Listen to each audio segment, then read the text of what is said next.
Hi, this is Jason. And I'm going to show you some lecture capture systems like video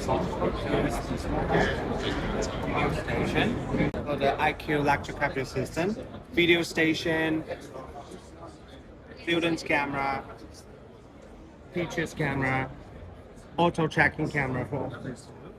And for the video station, you can do some operations like a recording, pause, stop, log, and also do the live streaming to the Facebook and also YouTube. The operation is really easy. You just need to press the record and then the camera and will also do the recording things. And then here you can see it's already recording. 1, 2, 3, 4, and then stop and it can generate it. Okay, so next one, you can also do some settings like split the screen to the different mode.